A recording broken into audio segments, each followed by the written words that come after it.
Cool air settled deep beneath the vineyard. Rows of oak barrels stretched into shadow along the stone walls. The cellar held the quiet of something that had been waiting a long time to be opened. Nico stood close enough to feel the warmth of Mateo's breath. The bottle tilted too quickly. A thin line of dark wine slipped past Nico's lips and traced slowly down his throat. He froze. Mateo watched the drop travel across the Nico's shirt. A slow stain spreading. Neither of them moved for a moment. Then Mateo stepped closer. His fingers brushed Nico's wrist, steadying the bottle between them.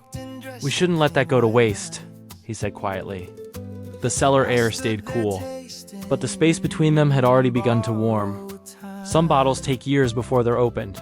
Some moments only take seconds. This is Men Being Too Intimate Season 3. Deep Red Decant. The car rolled through hills lined with bare vines, thin green buds beginning to swell along dark branches. Fresh soil filled the spaces between rows, still damp from morning frost.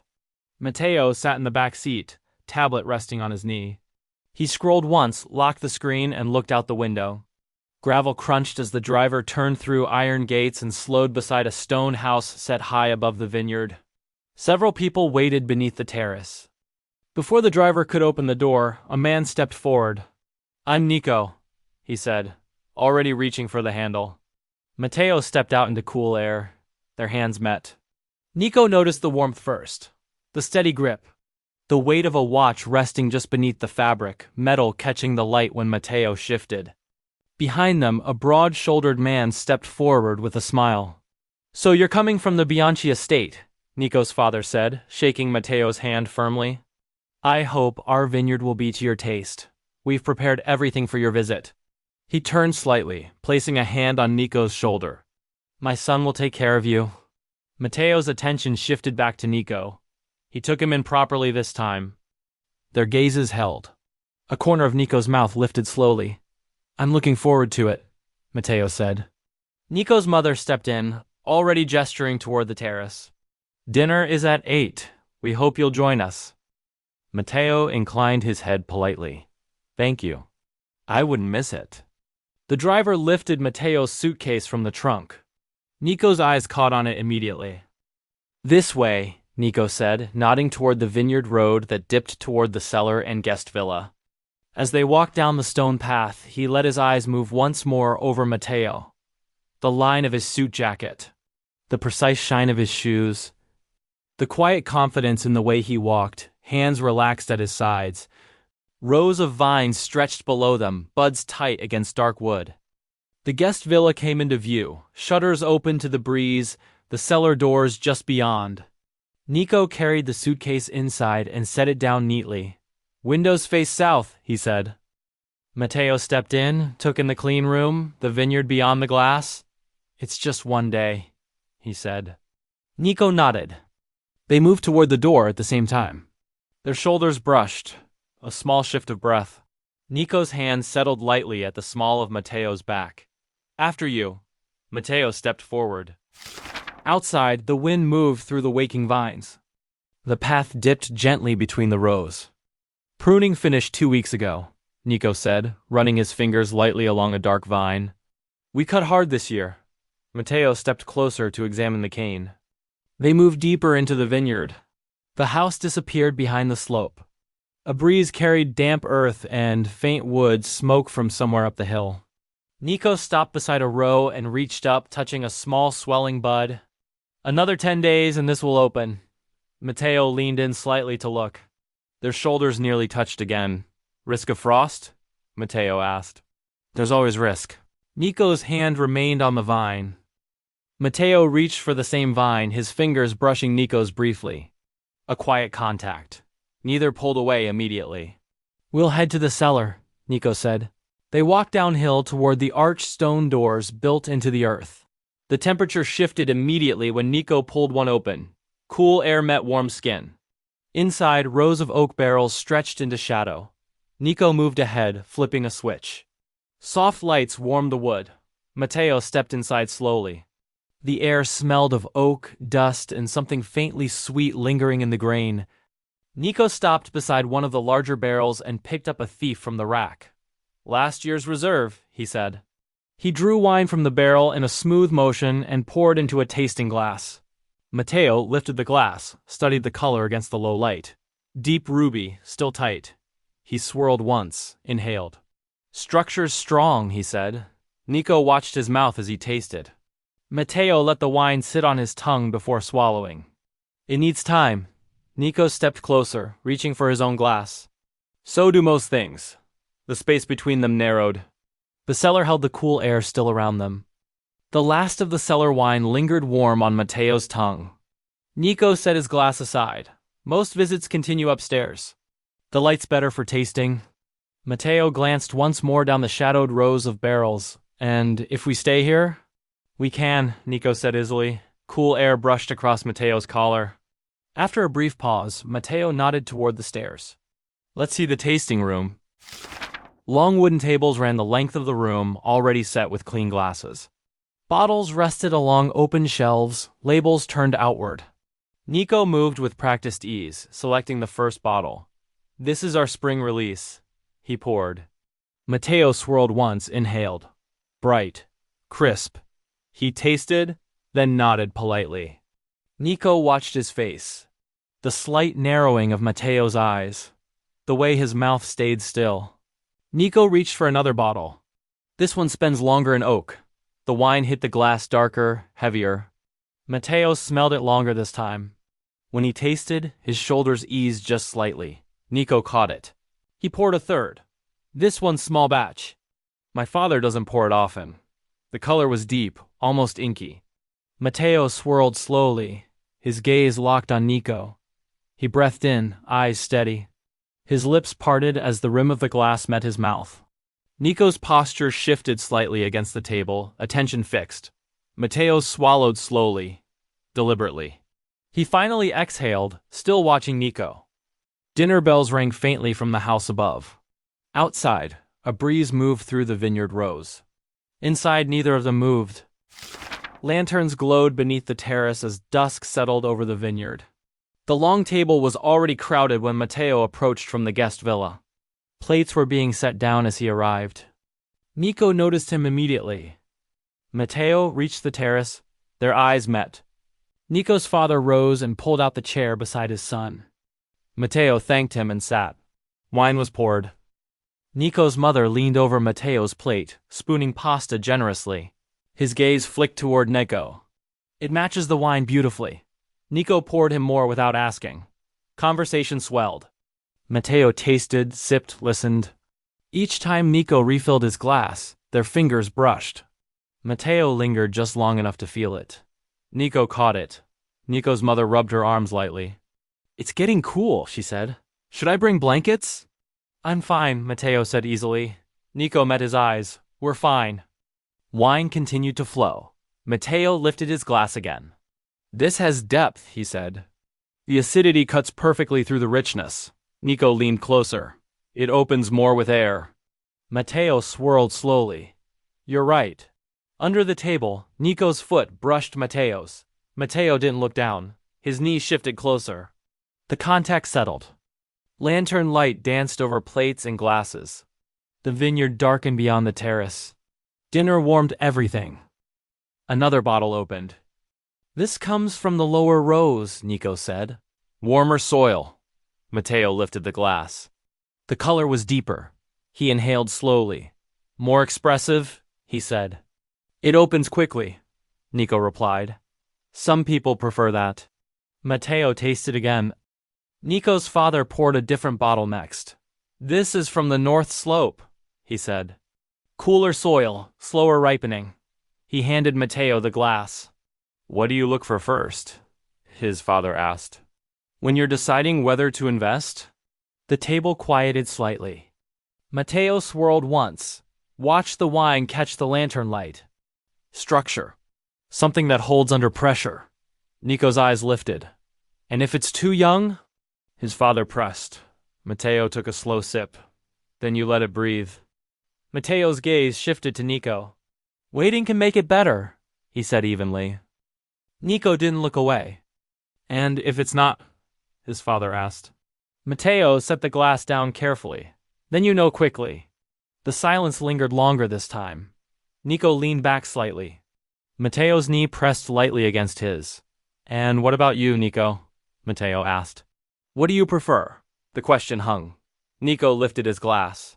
He took a slow sip before continuing. "I like when it builds gradually, when you think you've tasted everything." Mateo's fingers tightened slightly around his stem. "And if it overwhelms?" Mateo asked.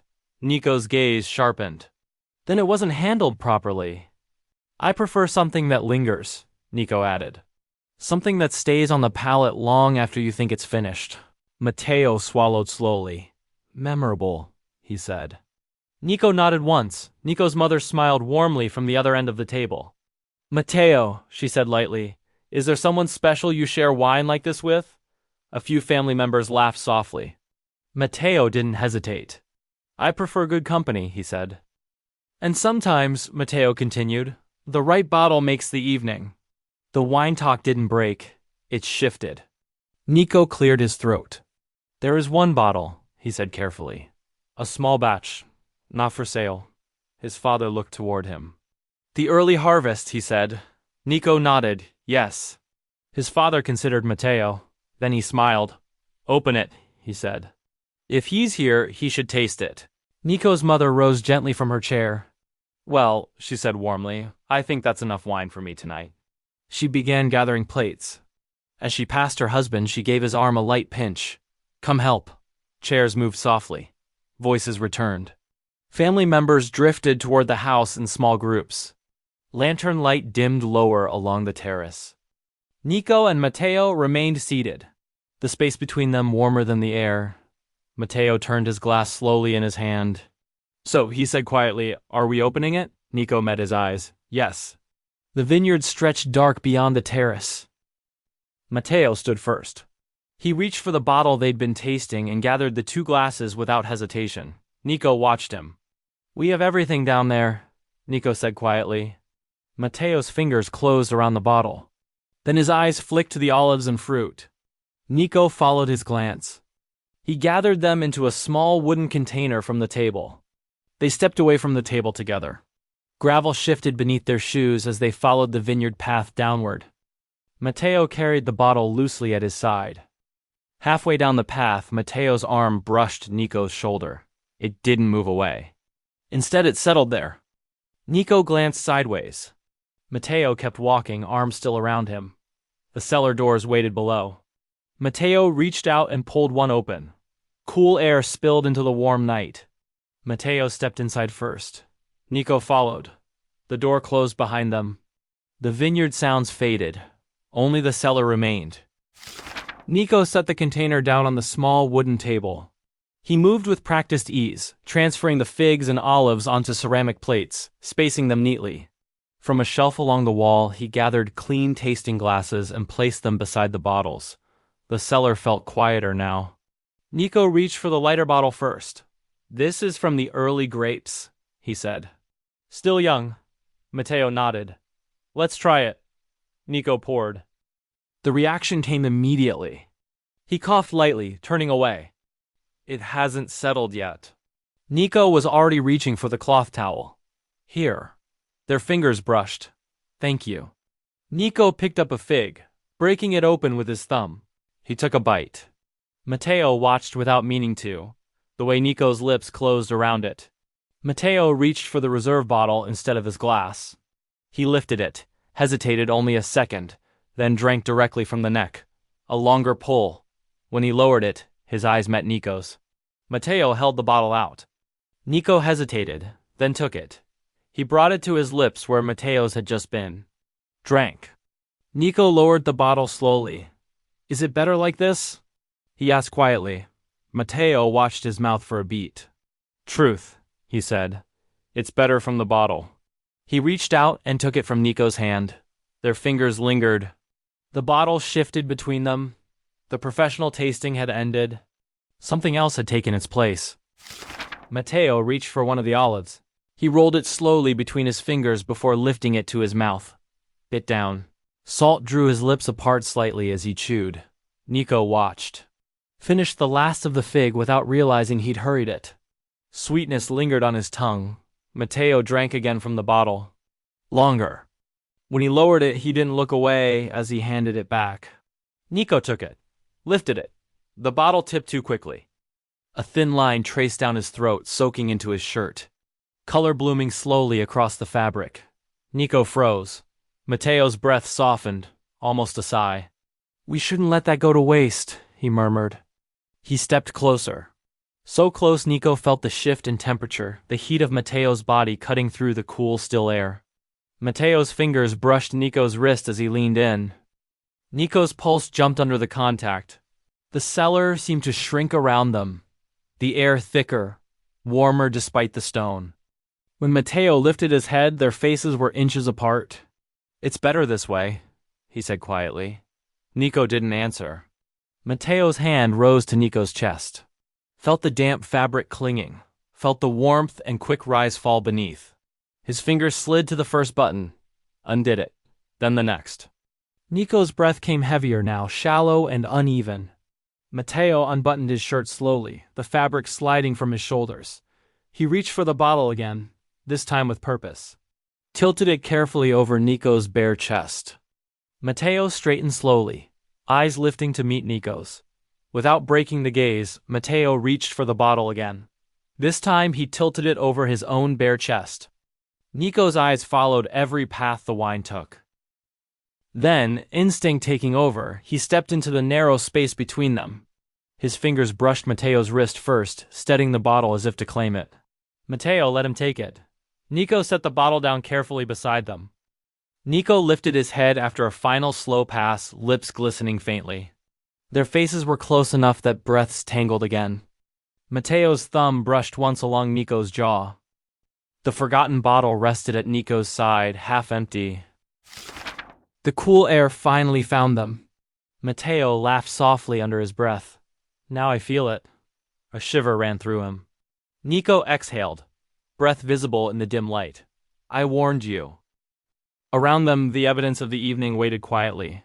Nico reached for his wine-stained shirt, using it to wipe the spill. Mateo picked up the towel and helped, moving beside him. They placed the empty bottles to one side. Nico closed the lid on the fruit container. Order returning slowly. Shiver ran through Nico now. Mateo noticed immediately. He stepped in and wrapped Nico into his chest, arms firm, body warm.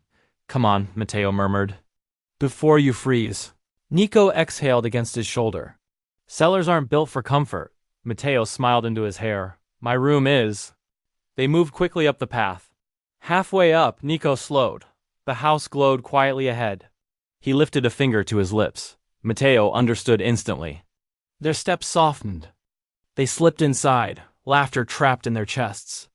The door to Mateo's room closed with a careful click. The warmth hit them all at once. Nico shivered again. Mateo pulled him close. Mateo's arm draped across Nico's waist. Nico's head rested against his chest. After a moment, Mateo spoke softly. "I think I found what I was looking for."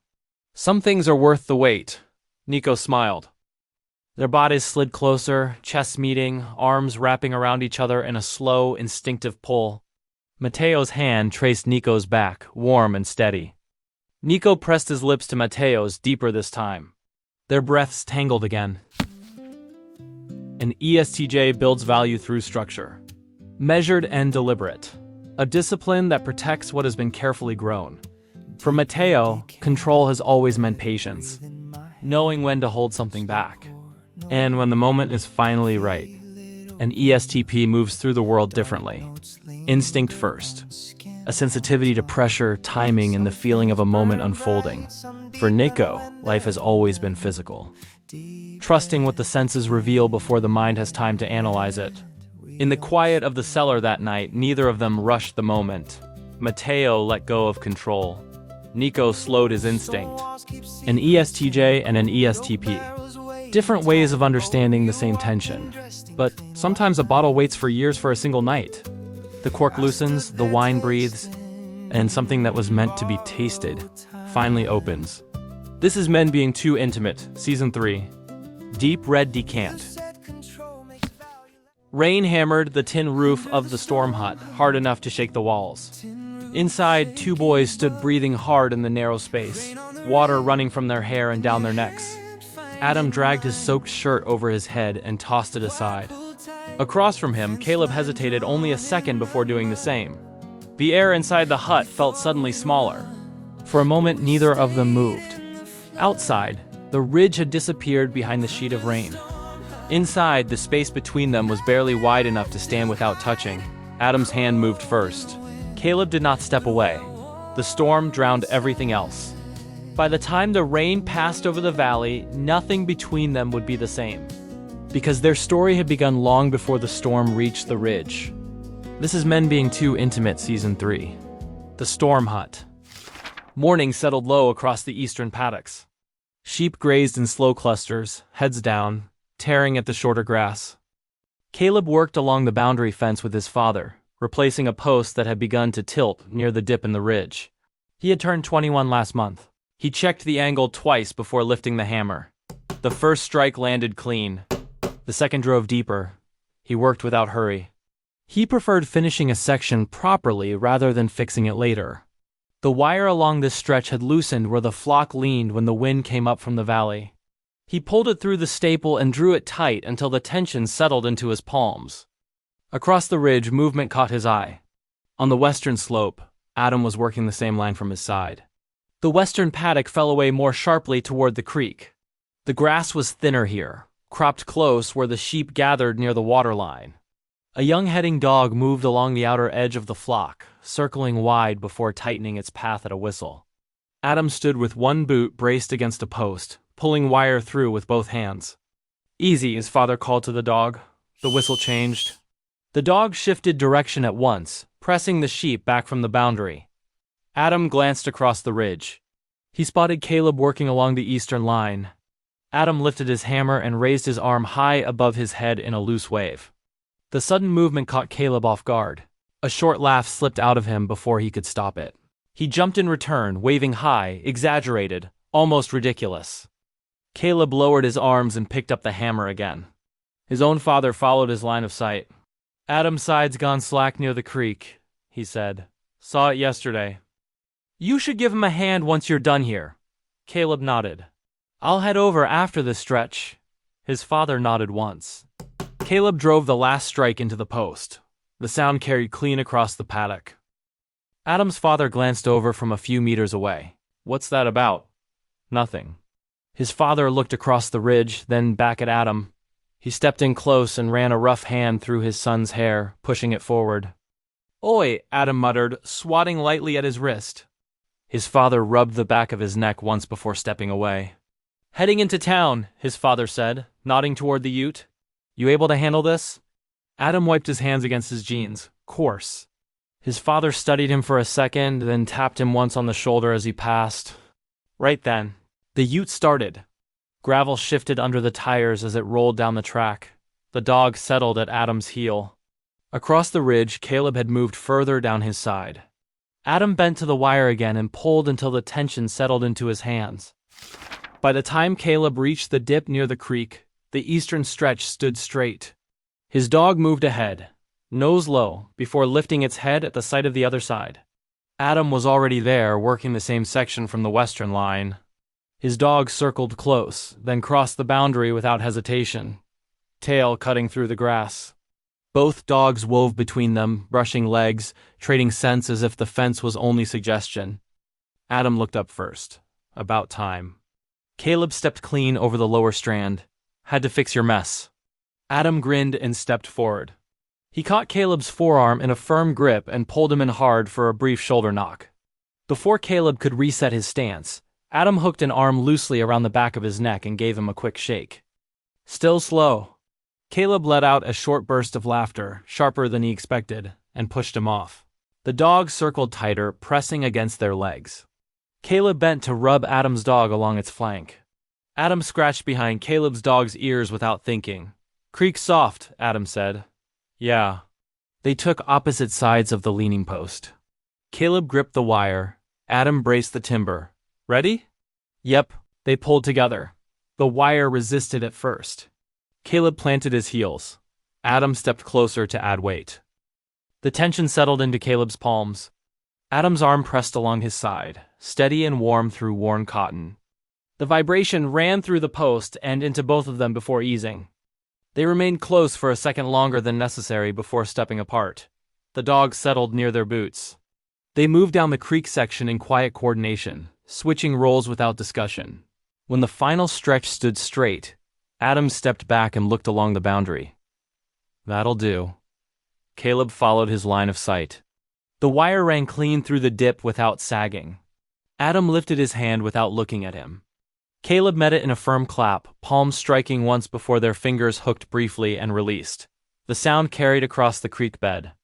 The dogs startled at the noise, then settled again. Adam dropped his hand. "Lunch?" Caleb glanced toward the flat rock above the rise. "Yeah." They headed uphill together, dogs pacing ahead, the fence holding behind them. The flat rock sat above the ridge where both paddocks could be seen at once. The grass thinned around it from years of boots and dogs circling the same ground. The dogs settled first. Caleb's dropped heavily into the shade. Adam circled once before lying close enough that their shoulders nearly touched. Caleb sat and stretched his legs out. He pulled a wrapped sandwich and handed one across. Caleb took it without looking, already watching the lower paddock where the sheep moved in loose clusters. "Tom messaged," Adam said. "Yeah?" "Got himself a girlfriend." Caleb looked over. "Tom?" "Yeah." "You're joking." Adam let out a short laugh, thought he'd be last. They grinned at each other for a second before looking back at the paddock. "Reckon he'll stay up there now?" "Probably." Adam leaned back on his elbows. "Everyone's heading off." Caleb finished the last of his sandwich. "James is up there too." Caleb nodded. "He posted something." "Yeah? With some bloke." The dogs lifted their heads briefly, sensing the shift in tone. "Didn't he used to go out with Jen?" Caleb asked. "Yeah." Adam picked at a loose thread on his sleeve. "Looks like he's doing all right, though." Caleb kept his eyes forward. Adam shifted slightly closer without meaning to. "You ever think about it?" he asked. Caleb glanced at him. "About what?" Adam held his gaze for a second, then looked away. "Heading off." Caleb leaned back on his palms. "Sometimes?" Adam nodded once. The wind strengthened across the ridge. The light dulled. Adam looked toward the horizon.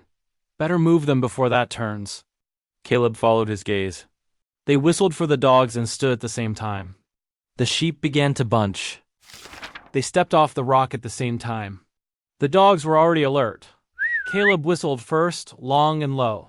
His dog broke wide across the eastern paddock, cutting off a small group of ewes drifting toward the gully. The flock angled uphill under steady pressure.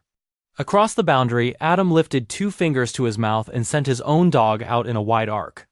The western flock responded separately, tightening into movement toward the higher gate on his side.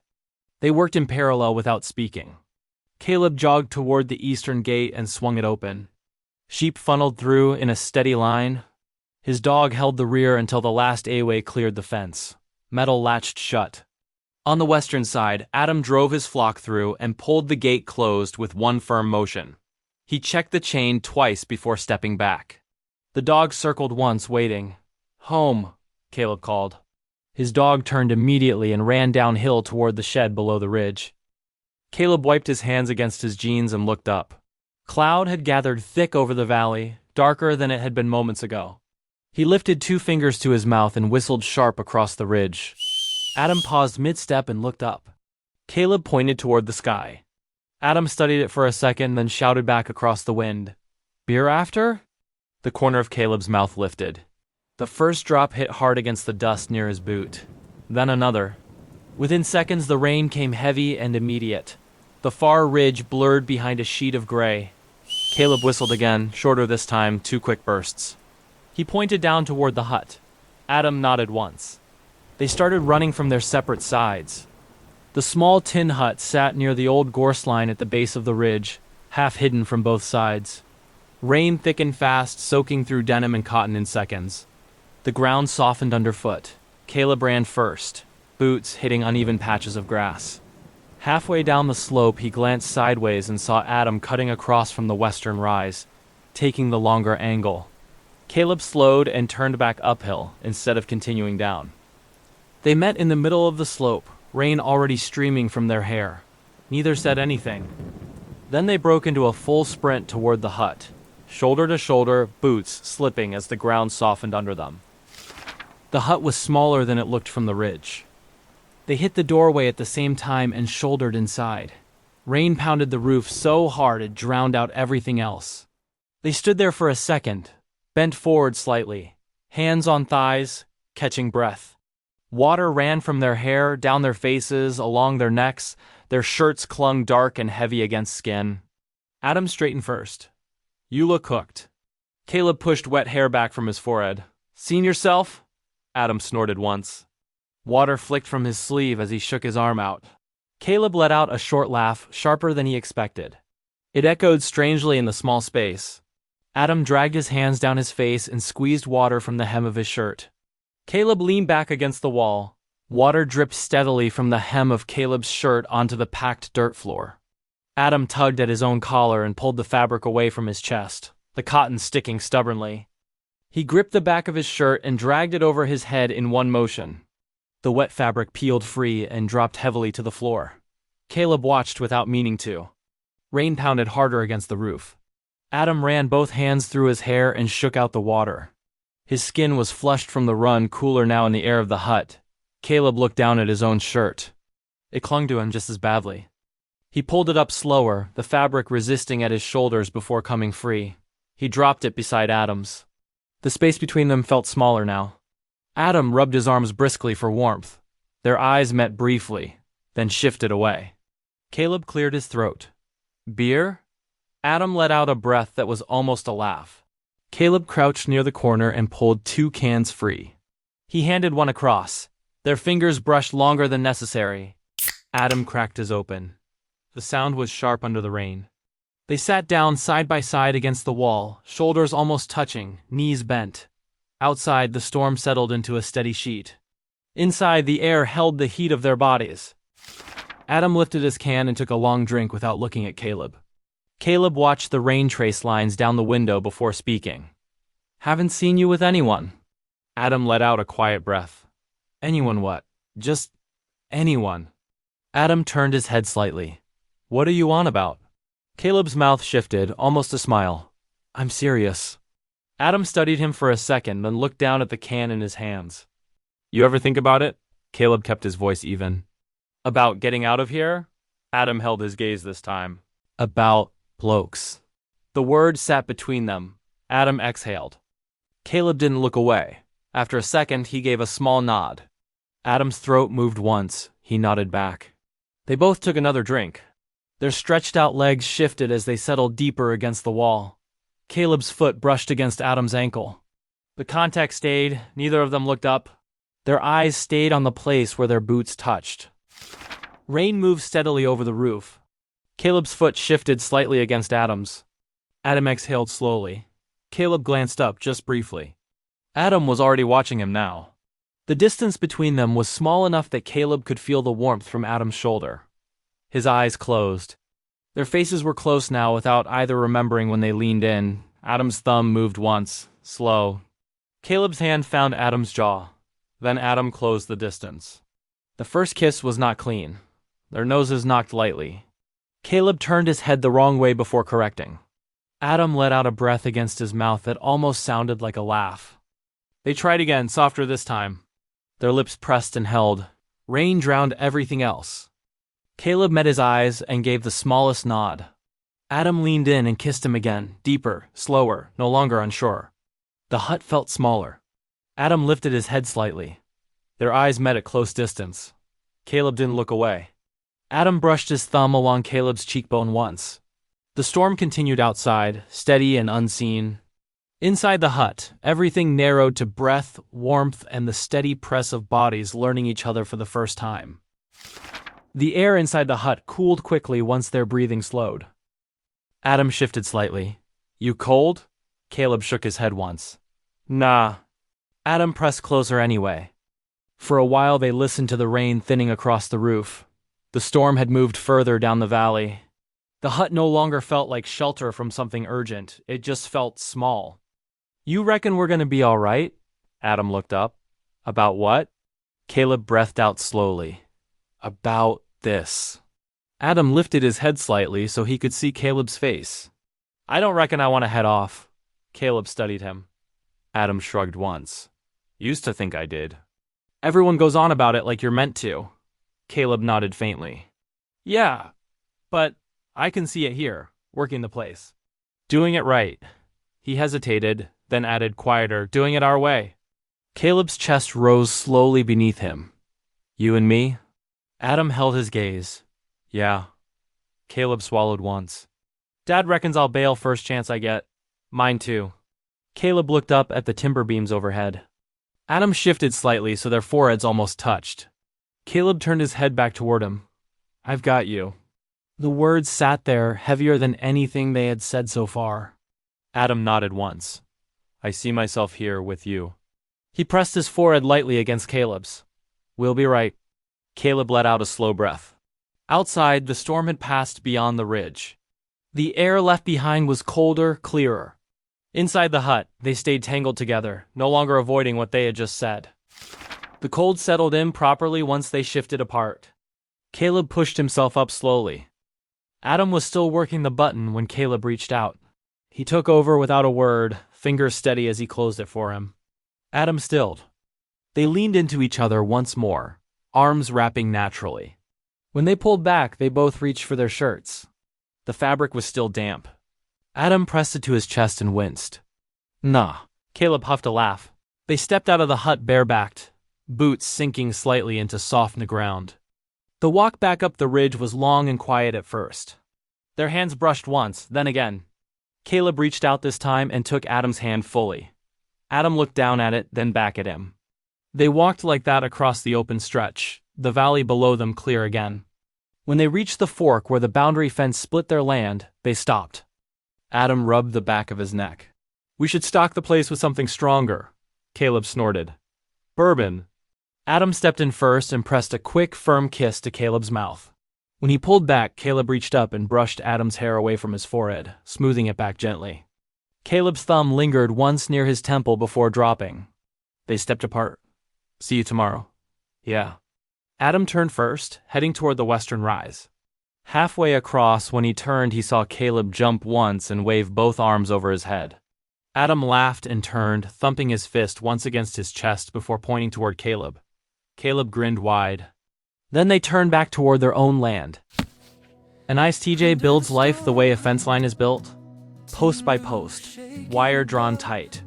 Work done carefully enough that it will still hold years later. For Caleb, staying was never about fear of leaving. It was about responsibility, about carrying forward what had been trusted to him. An ISTP moves differently through the world. Hands first. Instinct before explanation. Trust built through what proves itself in the moment. For Adam, the future was never something to plan out loud. It was something to test, to feel. Caleb chose something that could endure. Adam chose something that felt solid and real. An ISTJ and an ISTP. Different ways of seeing the world. But sometimes the strongest lines are the ones that meet in the middle. This is Men Being Too Intimate Season 3. The Storm Hut. Rain struck the tall kitchen windows in quick silver lines. The garden blurred beyond the glass. Elias stepped through the door first, water running down his shoulders and along the line of his ribs. Gravel clung to the soles of his boots. Duncan stood near the counter with a towel already in his hand. Elias reached for his shirt and drew it slowly over damp skin. The fabric caught briefly at his waist before settling back into place. Duncan did not look away. This is Men Being Too Intimate, Season 3. Between the windows. Morning light settled across the courtyard before the gates opened. The stone held the cool from the night. Scaffolding stood against the west wing, its metal lines clean against the pale wall. A ladder rested on its side near the fountain basin, where rainwater had gathered in a shallow film. Duncan crossed the length of the upper corridor with a folder tucked beneath his arm. His steps were measured, the boards steady under his weight. He paused at the tall window that faced the drive. The iron gates shifted inward.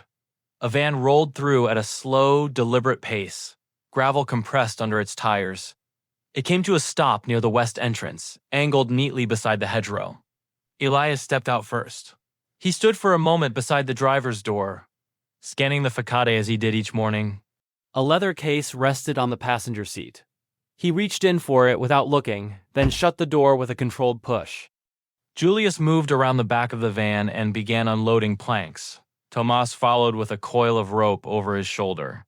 Duncan watched Elias confer briefly with the two men, his gestures restrained, his head inclined toward the west wing.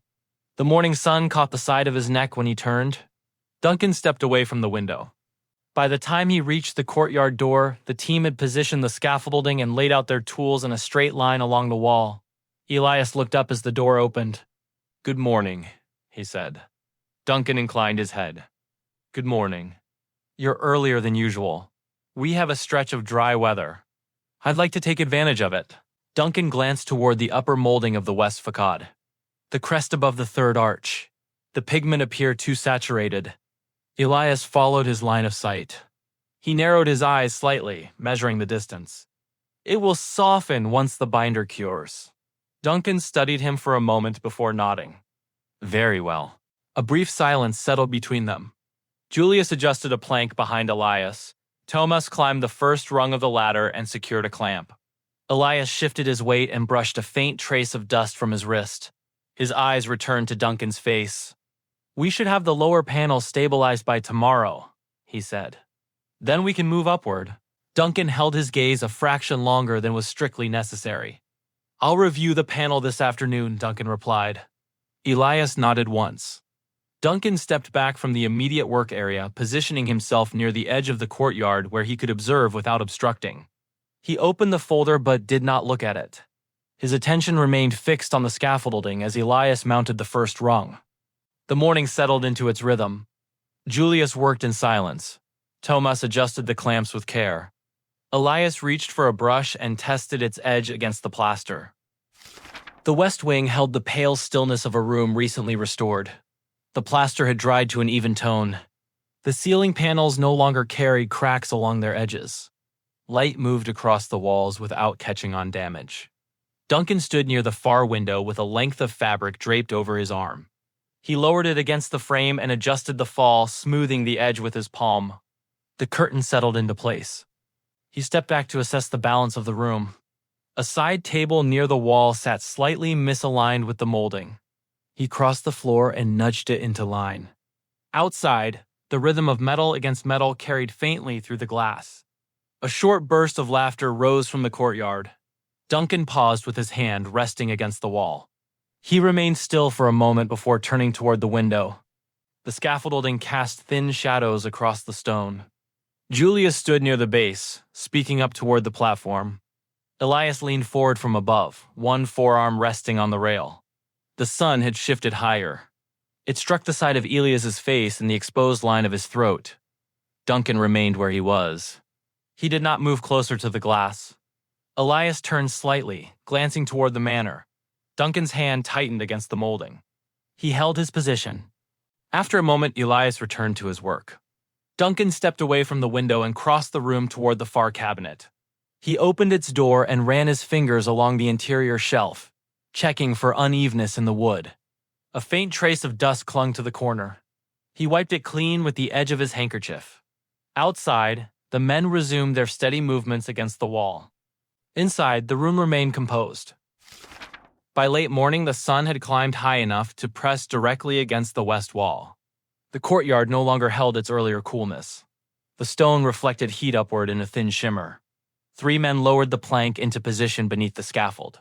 The wood was dense and slow to maneuver. The plank settled with a dull impact against the metal frame. They repeated the motion twice more. When it was secured, the 3 men stepped back. Sweat gathered along Elias's temples and ran in narrow lines toward his jaw.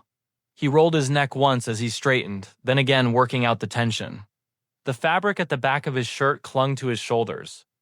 He reached up and pulled at the neckline, drawing the damp cotton away from his skin for a brief moment before letting it fall back into place. Tomas wiped his face with the hem of his shirt and then pulled it up and over his head. He left it there a moment, breathing before dragging it fully off and letting it hang loose from one hand. Julius loosened his own shirt at the neck, tugging the collar forward to let air pass through. Then he glanced toward the manor. The tall window caught the light. For a fraction of a second, he saw movement behind the glass. A figure withdrawing too quickly to be certain. Inside the west wing, Duncan had stepped back from the window as Julius's head tilted upward. He remained close enough to the frame that his reflection blended with the brightness outside. When he looked again, Julius was wiping his forehead with the back of his hand, as if nothing had passed between them. Julius did not look toward the window again. Instead, he said quietly, "Strange man." Thomas glanced up. "Who?" Julius shrugged. Elias did not join the exchange. He stepped back toward the wall and reached for his brush. He paused before lifting it. His gaze rose toward the west wing window. The glass reflected only sky. Inside, Duncan stood pressed lightly against the inner wall beside the window frame. His palm rested flat against the cool surface. He remained there, listening to the steady movement of brush against stone beyond the glass. After a moment, he drew his hand back and straightened. By early afternoon, the courtyard had taken on a steadier heat. The light fell without interruption across the west wall. The scaffold cast a sharper outline against the stone. Inside, the kitchen held a cooler air.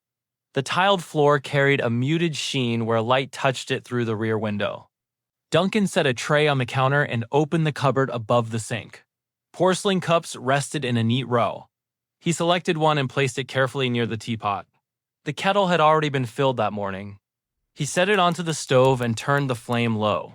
From the kitchen window, the view of the courtyard was unobstructed. Julius stood near the base of the scaffold, shoulders tense as he looked upward. Tomas lifted another plank into place. Their bare backs caught the sun unevenly, skin marked by lines where fabric had rested earlier in the day. Elias stepped away from the wall. He descended the ladder and crossed the courtyard toward the rear entrance, one hand lifting briefly to wipe sweat from the back of his neck. The kitchen door opened without hesitation. Elias paused just inside. The cooler air settled across his skin. His chest rose and fell evenly. Duncan turned then. The heat had left a sheen across Elias's torso. He was built with restraint, broad through the chest, narrow at the waist. Strength held close to the frame of him. His arms carried the weight of the morning's work. Muscle tightened along his abdomen as he reached back to close the door. Duncan's gaze held a moment longer than intended before he shifted it toward the stove. Elias moved past the counter toward the hallway. A small curve touched his mouth. The kettle began to tremble faintly. Duncan lowered the flame and poured the water into the teapot.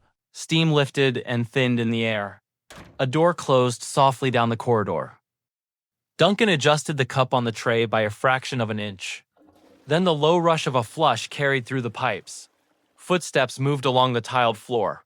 Water ran briefly.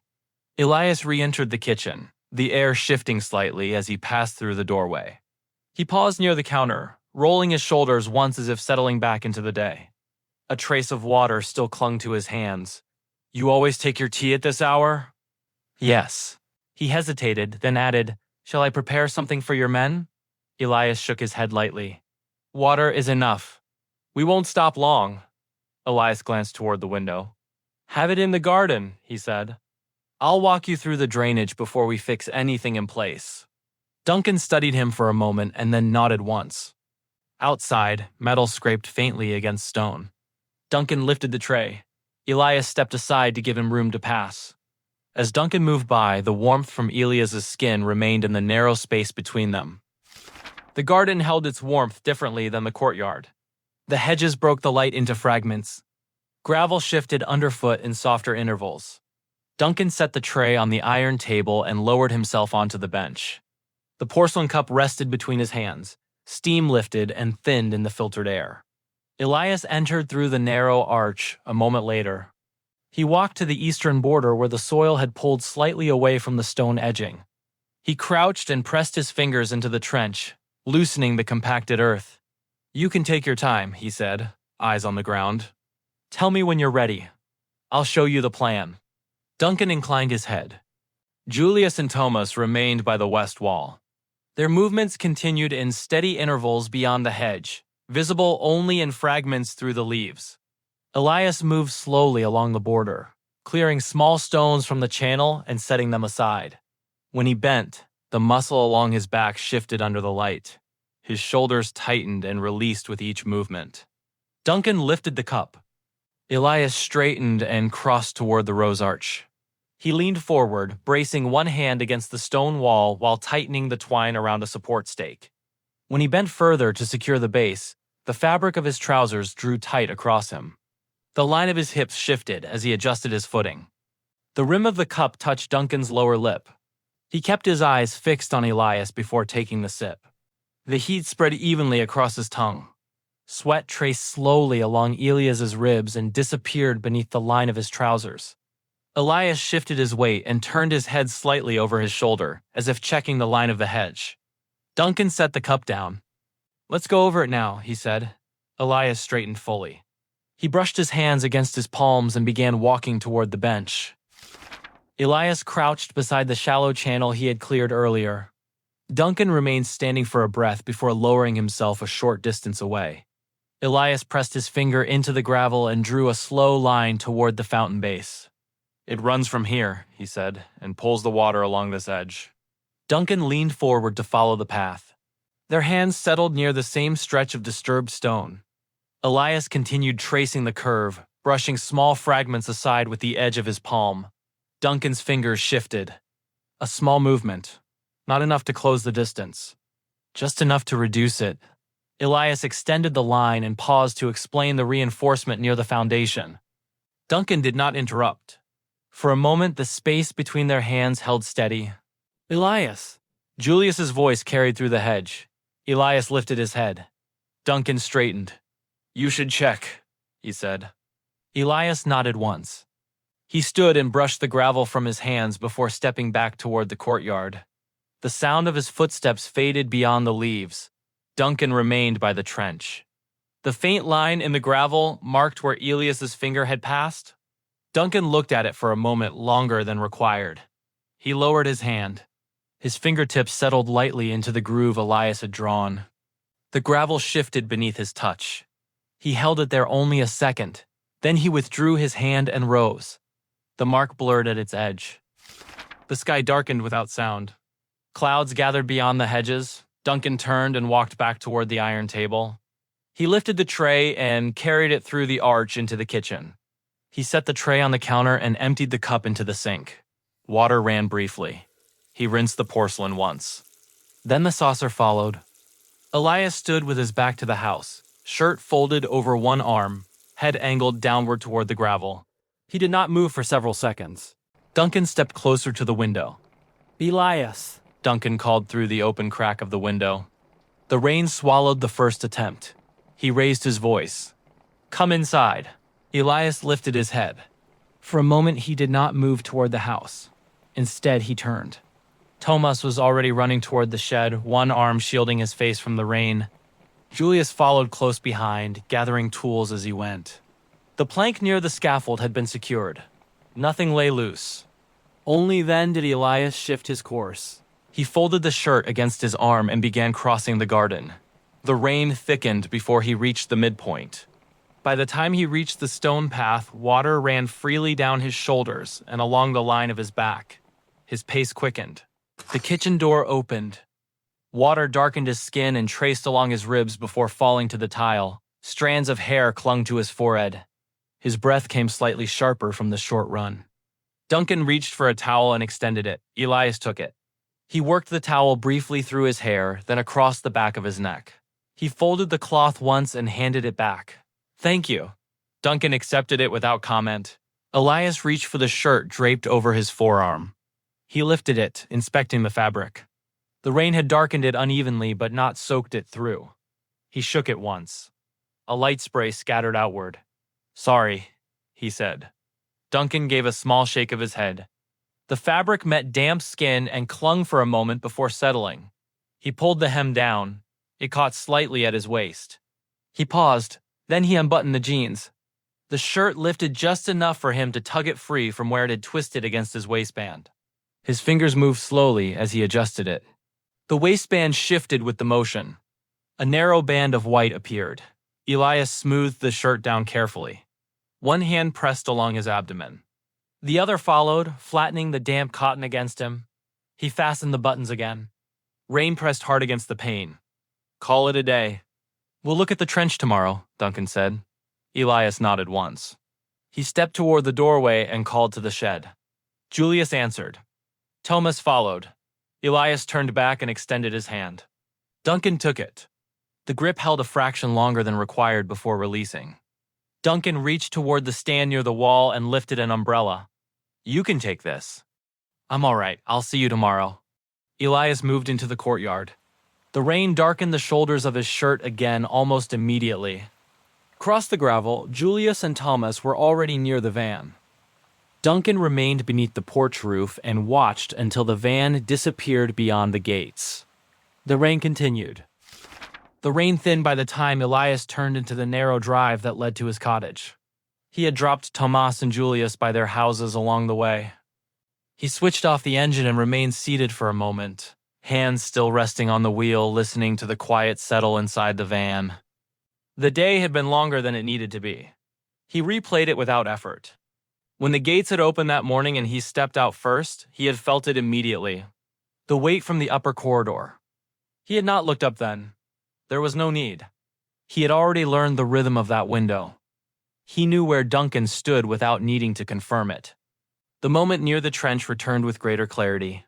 He had drawn the line in the gravel knowing it would remain visible. The narrow strip of glass near the cupboard door reflected enough of the room to confirm what he suspected. The unbuttoning had not been careless. He had let the waistband show. He had watched through the reflection. Duncan's eyes had remained a moment longer than they should have before shifting away. That had been answer enough.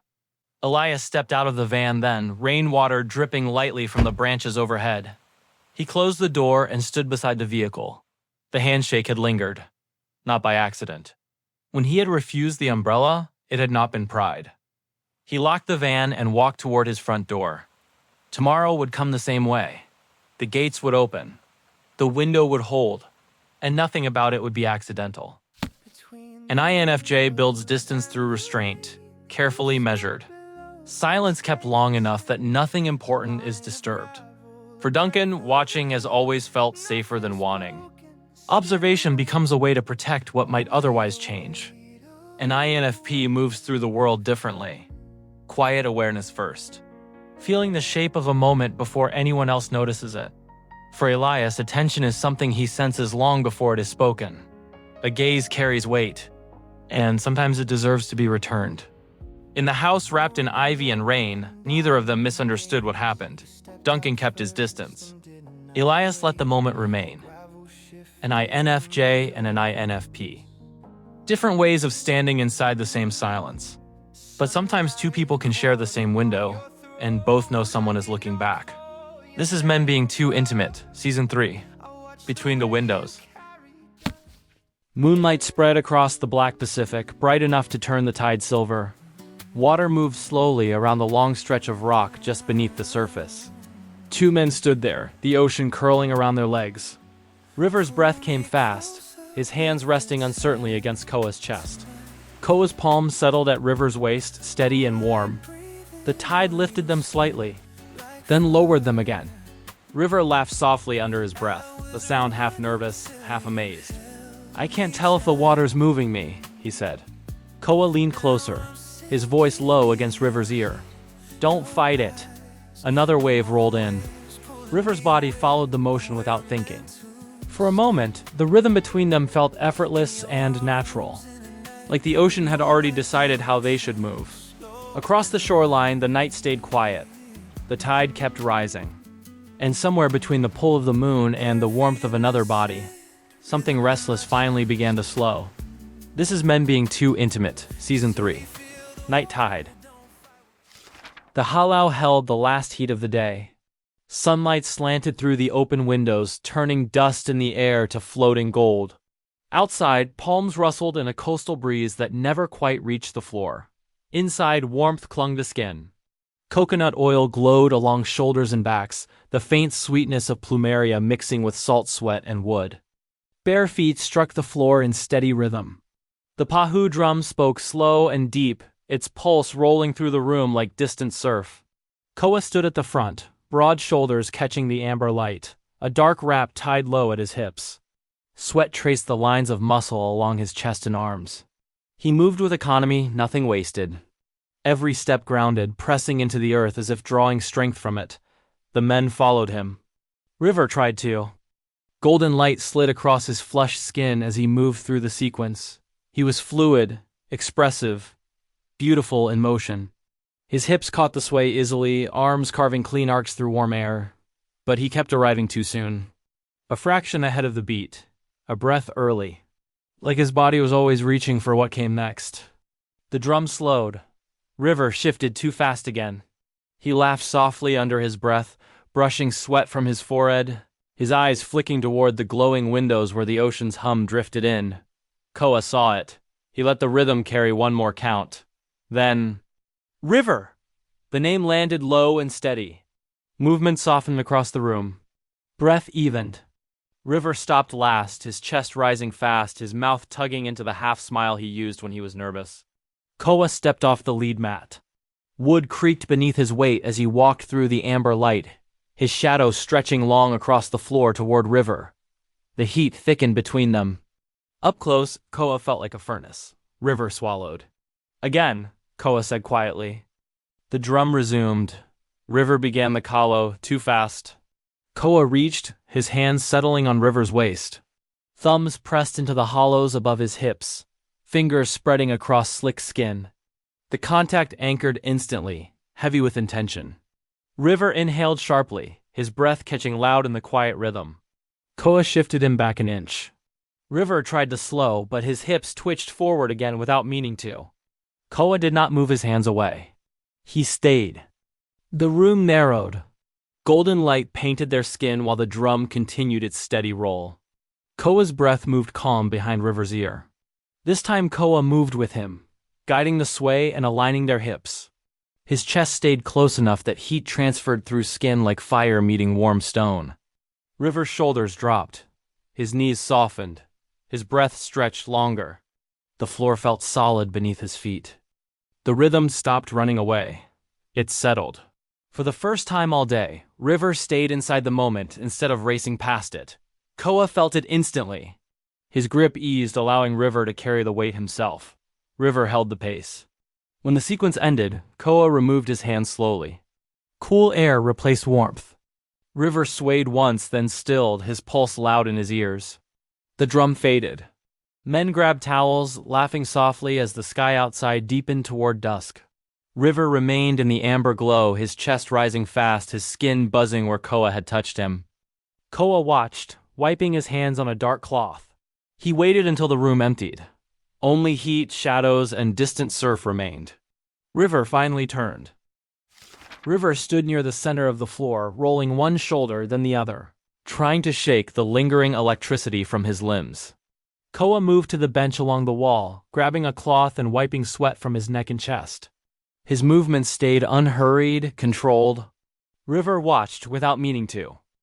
Koa faced him. Your body knew what to do, remember? River hesitated. Koa reached into his wrap and pulled out his keys. The metal clinked softly in the quiet hall. Come with me. River blinked. Koa tilted his head toward the darkening windows. The tide's high. The moon's up already. River followed the direction of his gaze. Outside, silver light spilled between palm leaves. Aren't we supposed to cool down first? River asked, half joking, half nervous. Koa's mouth curved faintly. The ocean will handle that. They walked toward the door together. The halau emptied behind them, warm and quiet. Outside, night opened wide. The truck rolled down the coastal road with the windows wide open.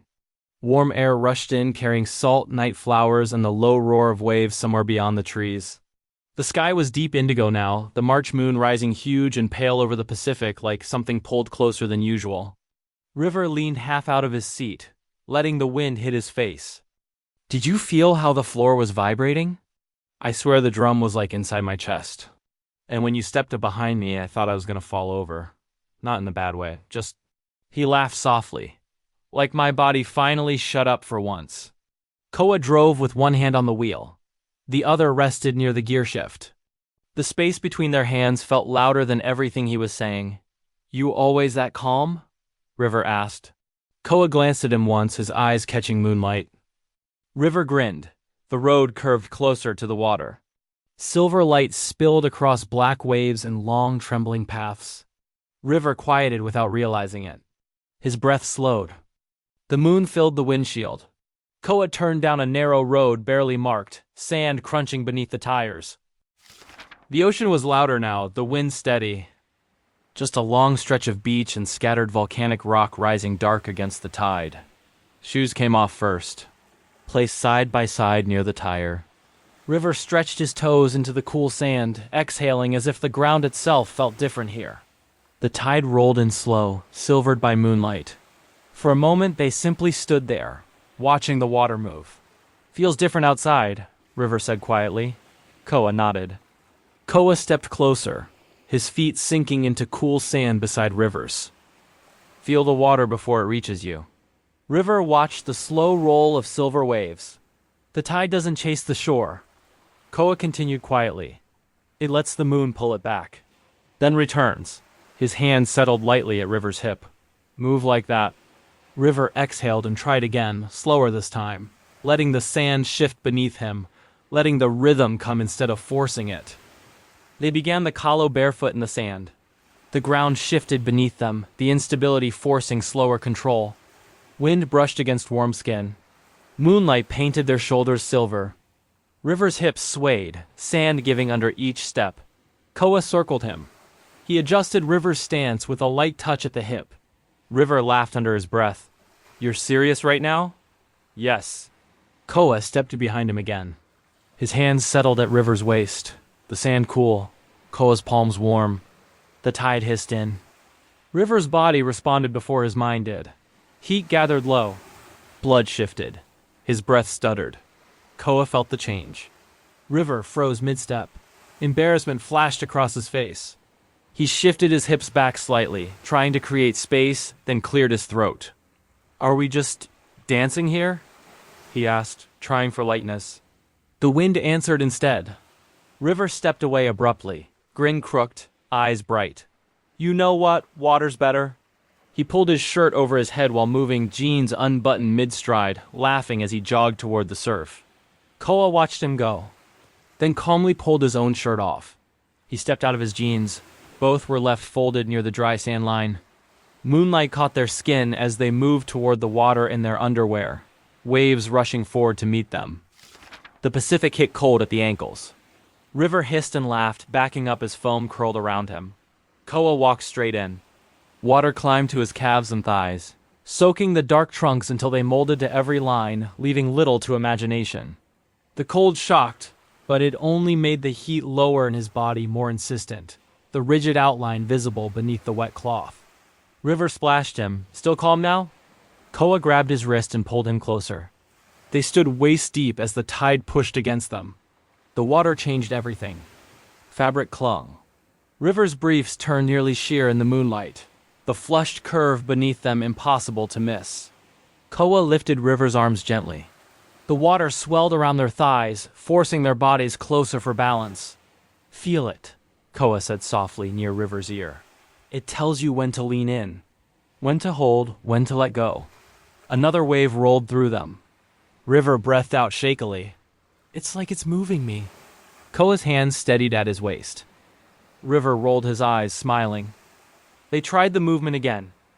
Koa guided the sway against the current as the tide pressed them together. River's earlier excitement hadn't faded. In the water, it was harder to hide. Their bodies brushed. Koa adjusted his grip, his hands settling again at River's waist, thumbs slipping just under the waistband this time, and he felt it clearly. The tension. The undeniable proof of River's reaction. River went still, eyes wide. A swell lifted them together. River felt it everywhere. A beat of silence. Then softer, leaning closer so only Koa heard, "Maybe we move somewhere else." Koa studied him. River glanced toward the darker stretch of rocks farther down the shore. "They'll block the wind." Koa nodded once. They moved through the shallows together. Water slides down their legs as the tide retreats and returns in slow rhythm. A darker shape stretches ahead just beneath the surface, smooth stone rising slightly above the waves like a natural platform. The rock runs long along the shoreline, wide enough to stand on, hidden from the open beach by the curve of water and spray. River points. "There." They wade toward it, waves breaking gently against their thighs. The rock is cool beneath their feet, slick with seawater but solid. Water curls around its edges, washing in and out, private without leaving the ocean. The world reduced to moonlight, breath, and tide. Water curled around the rock shelf in slow silver sheets. Moonlight fractured across wet stone and skin. River stood still, his chest rising fast, his eyes fixed on Koa like the night might take him away if he blinked. Koa didn't rush, the tide rolled in. He reached for the waistband at his hips, hooking his thumbs there. He paused just long enough for River to feel it coming. Then he slid the fabric down. The water immediately claimed his calves, swirling white around strong legs as moonlight mapped every line of muscle, every plane of heat against the cool tide. Koa stepped free. River forgot to breathe. This was the man he had watched across the halau floor. The man whose hands had anchored him. The man his body had already memorized. Only now there was nothing between moonlight and skin. Nothing between want and reality. Heat surged low in River's body, sudden and undeniable. His breath caught sharp. His body answered before his mind could soften it. Exposed in the silver light, Koa saw it, not with surprise. River swallowed, embarrassed laughter caught in his throat. Koa stepped closer, water shifting around his thighs. "You don't have to hide here," he said softly. River's hands trembled as he reached for his own waistband. The tide rolled higher along the rock shelf, cool water sliding around their calves before drawing back again. River stood very still. His breath had gone uneven, the earlier laughter gone now, replaced by something softer, more uncertain. Koa stepped closer. His hands returned to River's waist the same way they had in the halau, thumbs settling into the familiar hollows above his hips, fingers warm against trembling skin. The contact steadied him immediately. River let out a shaky breath. Another wave lifted against the rock, water climbing briefly to their thighs before falling away again. Koa leaned closer, his forehead brushing River's temple. River nodded, eyes closing for a moment. The ocean moved around them in slow rhythm, the pull and return of the tide rocking their bodies gently together. River's hands rose to Koa's chest, spreading across warm skin, feeling the steady strength beneath his palms. Koa answered by drawing him closer, one arm firm around River's lower back, the other steady at his waist. Then the hold shifted. River felt the change immediately. The restless urgency that had always pushed him forward eased into something slower, deeper. Each movement followed the tide instead of racing ahead of it. The ocean lifted them again. River pressed closer, breath breaking softly against Koa's shoulder. Koa's hand moved gently up the line of River's back. The next wave rolled in stronger. River held on as it lifted them together, the cool water rising and falling around their bodies while heat gathered steadily between them. This time River didn't rush. He stayed inside the moment. Koa felt the shift in him, the surrender of tension, the trust settling fully into River's body. River nodded against his shoulder, breath shaking as the tide carried them once more. Koa's hand traced slowly along the line of his spine. Neither of them spoke. They stayed there, anchored together in the quiet pull of the tide. The water eased back.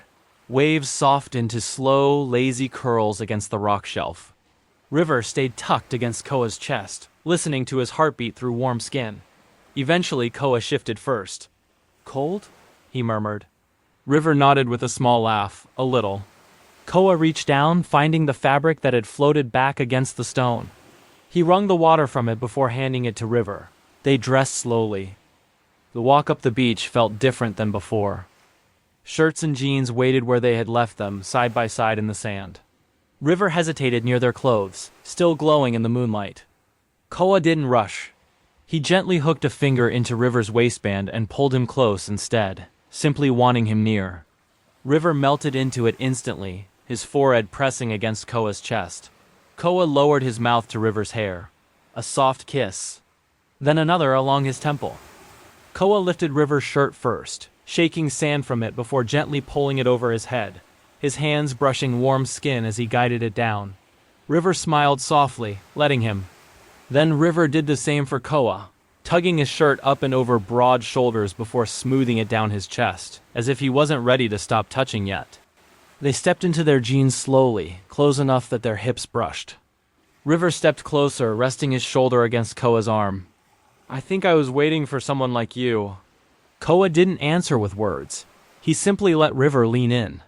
The moon hung high above them, silvering the ocean they had just left behind. They walked back to the truck together, bodies still warm, breath calm, the restless energy finally replaced by something steady and certain. Koa laced their fingers together first and gave a gentle squeeze. River looked up, surprised, smiling wide. Koa smiled back, quiet and sure. They walked in step, hands swinging lightly between them. The tide continued its rhythm behind them. But River didn't feel pulled by it anymore. He had already found where he belonged. They reached the truck still holding hands. Koa opened the passenger door first, steadying River with a palm at his back as he climbed in. Sand brushed from their feet. The night air carried the steady breath of the Pacific behind them. Koa circled around and slid into the driver's seat. The engine stayed quiet. Moonlight spilled through the windshield, silver across River's damp hair and bare throat. River turned toward him. "Thank you," he said softly. Koa studied him. River smiled a little, unsure how to explain it. "For slowing me down." Koa's mouth curved. River reached for him first this time. The kiss landed warm and certain, just deep enough to make River's fingers curl into the collar of Koa's shirt. Koa answered easily, one hand sliding to River's jaw, the other steady at the back of his neck. River laughed softly against his mouth. "If we stay here, we're not going anywhere." "Do you want to?" River kissed him instead of answering. Soon after, Koa started the engine. The truck rolled forward onto the quiet coastal road. Moonlight stretched across the ocean beside them, the Pacific wide and silver under the huge March moon. River leaned his head back against the seat, watching the water through the open window. "That moon's ridiculous tonight," he said. Koa glanced toward the horizon. "It is." They drove the rest of the way in easy silence. Koa's house sat just above the shoreline, tucked between palms and dark volcanic stone. The truck rolled into the gravel drive and came to a quiet stop. River opened his door first. The ocean spread wide below them, the moon laying a long silver path across the water. He stepped out and looked for a moment. Koa joined him beside the truck. River turned back toward him. The kiss came again before either of them said anything. Closer this time, hands sliding naturally to familiar places. They walked toward the house like that, stopping twice along the short path because neither of them seemed able to stop touching. By the time they reached the door, River was laughing softly again. "Your fault," he said. Koa opened the door. River caught his shirt and pulled him into one more kiss before they crossed the threshold. The door closed behind them. Outside, the tide continued its quiet rhythm under the bright Pacific moon. An ENFJ builds connection through presence, a strength that invites others to rest when the world moves too fast. For Koa, closeness is never forced. It is something offered through patience. An ENFP moves differently through the world, a restless pull toward whatever feeling rises brightest in the moment. For River, life has always been motion, chasing the next horizon before the last one settles. In the water that night, neither of them fought the rhythm. Koa held steady. River slowed down. An ENFJ and an ENFP. Different ways of moving through the same tide. But sometimes the ocean does something unexpected. It teaches the wave where to rest. And it teaches the shoreline how to hold it. This is Men Being Too Intimate Season 3. Night Tide. Don't forget to subscribe, like, and share for more stories on gay audiobooks. Also my short novel Men Being Too Intimate series. Deep Red Decant, Under the Acacia Trees, In the Hands of Discovery, and more are now available on Kindle Unlimited. You'll find the link in the description. YouTube membership is now open. Behind closed doors. Early access to upcoming stories. Occasional behind the story exclusives. If you want to support me, please do join in. Thank you.